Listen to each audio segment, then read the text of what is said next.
Yes, bado tuko katika usiku wa tuzo za Kigamboni na tuko hapa na afisa masoko wa Kilindo Property na yeye ni moja wa wadau ambao wameshiriki katika usiku huu wa tuzo. Habari yako kiongozi? Safi, mambo yanasemaje? Bariki majina yako. Bwana yangu majina naitwa Saidi Ramadhani Kiuji, ni afisa masoko wa Kilindo Property Limited iliyopo Kigamboni, ambao ofisi zetu zipo pale maeneo ya Kibada kwa Sadara. Karibu.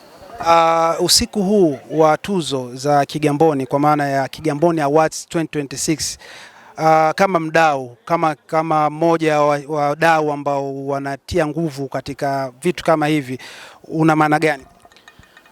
Kwanza ni usiku mzuri na pia ni usiku ambao wenye kuwapa thamani wasanii wetu wa ndani ya Kigamboni, nje ya Kigamboni, na kama tulivyoona kwamba wasanii wengi sana wamejoin na wenzao katika jambo hili.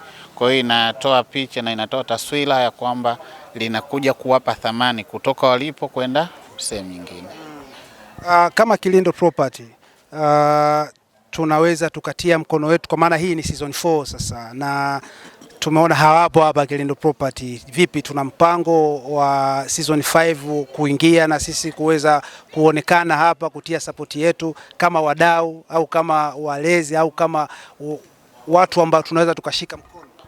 Tupo tayari, muda ukifika kwa season inayofuata basi watakuja, tutashirikiana nao kuona kwamba namna gani tunasogeza tathnia yetu ya filamu ndani ya wilaya ya Kigamboni, mkoa wa Dar es Salaam pamoja na nchi nzima Tanzania. Mimi nikutakia usiku mzuri ndani. Asante sana. Karibu.